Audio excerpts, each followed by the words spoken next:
So today, we're going to talk about the ancient tabernacle, but not just as some old tent in the desert. We're going to look at it as something so much deeper, a spiritual map designed by God himself to show us the way into his very presence. Okay, let's just get right to the heart of it. The whole reason the tabernacle even existed was to answer this one huge fundamental question. How in the world can flawed, imperfect people like us ever approach a holy, absolutely perfect God? It's a massive problem, right? And it needed a divine solution.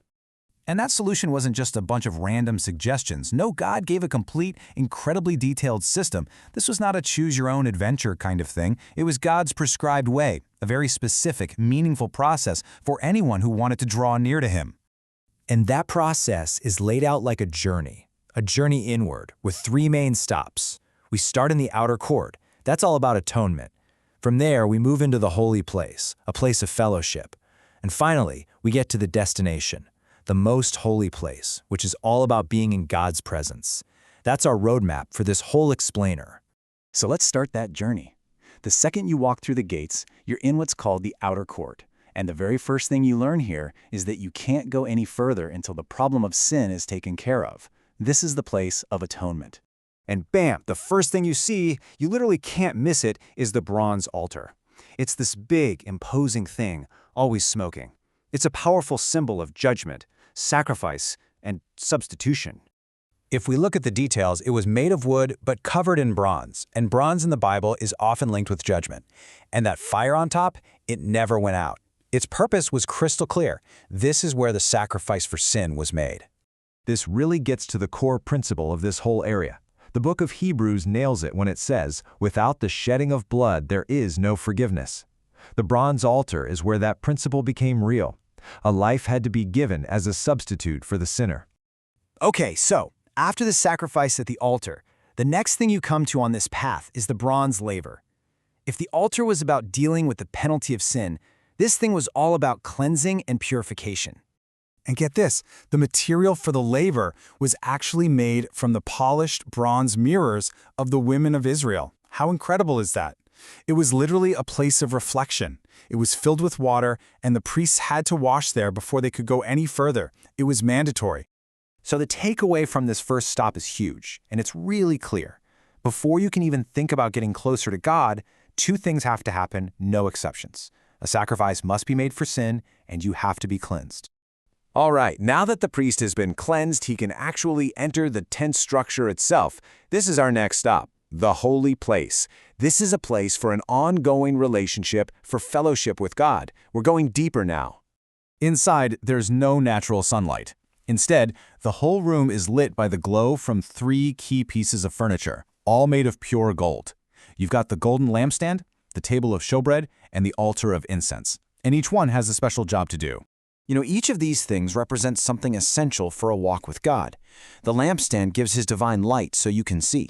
The showbread, with its 12 loaves, shows his constant provision and sustenance. And the altar of incense, well, that's all about communion through prayer. Light, food, and communication. I mean, those are the basics of any real relationship, right? And this connection between incense and prayer isn't just a guess. The Psalms say it outright. That sweet-smelling smoke constantly rising up from the altar was a physical picture of prayers going up to God. And this wasn't just a one-time thing. It was a daily, ongoing communion. And now, we've arrived at the final destination. Just past that altar of incense hung a thick, heavy curtain. Behind that curtain was the most holy place, the most sacred spot on the entire planet. Only one person, the high priest, could go in, and only on one single day of the year. This curtain was called the veil, and it wasn't just some decorative sheet. It was this massive, heavy barrier woven with images of cherubim, those angelic guardians. Its purpose was serious and unmistakable. It separated a perfectly holy God from sinful people. I mean, just stop and think about the contrast here. On one side of the veil, you have the priests, daily ministry, fellowship. But on the other side, you have the very throne of God, a place of ultimate atonement, with access almost completely forbidden. That veil basically screamed, "Stop. You can come this far, but no further." So, what was behind the veil that was so important? The Ark of the Covenant. This gold box was literally considered God's earthly throne. It was right there, on its lid, the mercy seat, that God's presence was said to dwell, and where the high priest would sprinkle blood on the Day of Atonement. Now, this entire journey, this whole amazing map, it was all pointing to something, or rather, someone. Every single symbol, every sacrifice, every piece of furniture, it all finds its ultimate climax and meaning in one single event that changed everything. Because, as the New Testament makes clear, Jesus is the fulfillment of this entire system. He is the ultimate sacrifice that the bronze altar was just a shadow of. He is the perfect high priest who can truly stand in the gap for us. In fact, he himself is the way into God's presence. And here it is, the moment it all changes. At the very second that Jesus died on the cross, the Gospel of Matthew tells us that the huge, thick veil in the temple was ripped in two, from the top to the bottom. God himself tore down the barrier, showing the world that the way into his presence was now wide open for everyone. So let's just trace that path one last time.